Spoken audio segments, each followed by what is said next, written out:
Hello, we're now going to talk about how to actually set up a microphone. So that's going through the gain structure, taking a bit of low end off the microphone, and then being able to send it to your reverb, delay, and your monitors. So let's start off. The first thing we're going to do is we're going to grab our microphone.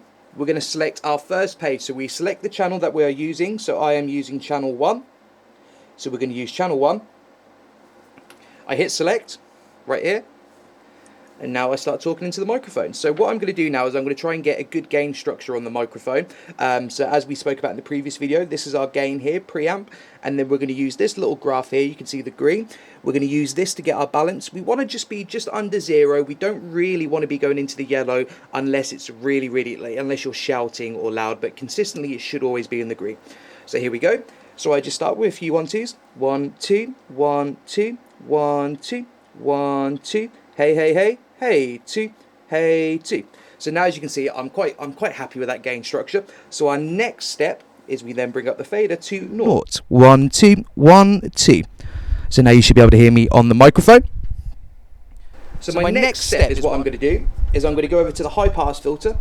I'm going to hit it in. So high pass filter, like we discussed before, that is your low end cut. So we would typically use this on microphones, but as I said before, we would also use this for for cabarets.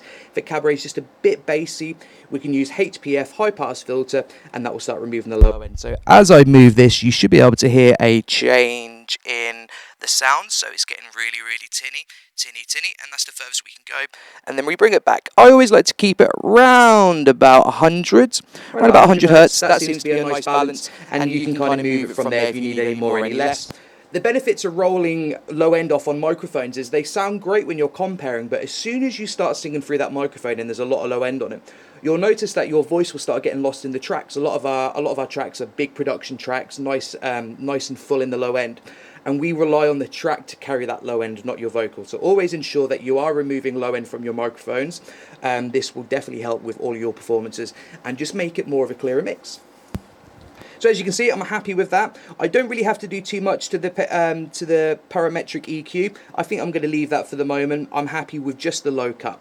Say for example, you do start raising it and you are getting feedback. My first thing I would do is I'd go over to the preamp and I would just start dropping a little bit off the preamp to see if that helps. Because 9 times out of 10, gain feedback is most of the time is just preamp. That's most of your problems are always coming from there. So just make sure that's a good level.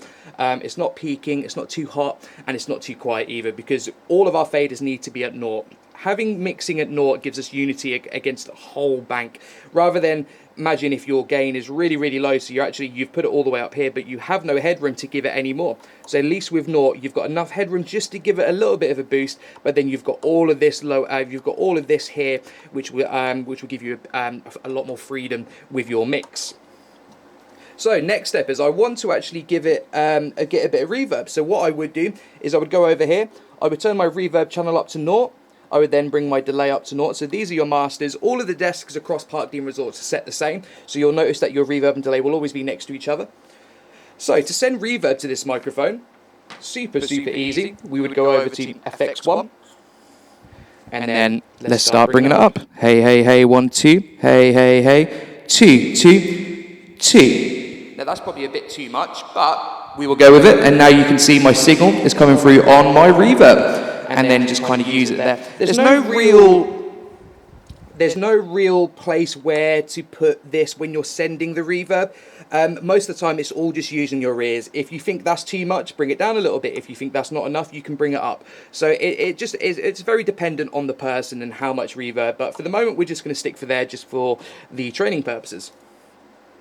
So now I've got my reverb. I'm now going to want to put a bit of delay on. So let's do that now. So it's the same way as we did the reverb. So we would literally go over to delay, and then bring my microphone up. 1, 2, 1, 2, 2, 1, 2, 1, 2, 2. Make sure I go back to my left and right so I can hear it on my front of house. And there we can see the delay. We've got a signal. We've got a signal. And then over here you'll see the tap button. So tap is your BPM. It's your speed of your delay. So normally I would tap in with a song. So 1, 2, 3, 4. Always do them in a 4 count. You can do them in an 8 count, but try not to do it in a 3 because it will get confused. So there we go. So we should have delay. So we should have delay. We have delay. So Just another one is how to send it to the monitors. Monitors, super duper easy. Again, it's the same practice. We go over to monitors, mix one, nice and labeled. I've already sent it there, and we just literally bring that up. That's all we do, nice and easy. And then we bring it to kind of how we want it. Also, just an FYI, this is also your master controller. So once I hit Mons here, I've actually got the master control for the monitors here as well, but you should always leave that at 0 and then kind of teeter this in just to get your balance level. So we've now gone back, and that's it really for how to set up a microphone. You just kind of copy and paste, and the good thing is, say for example, you've got a really nice setting on this and you're really happy with it. If you hold the copy button, I select, and then I hold the paste button and I select. Now my channel 1 and channel 2 are identical. So that's a really nice, easy feature if you just quickly need to get through a sound check.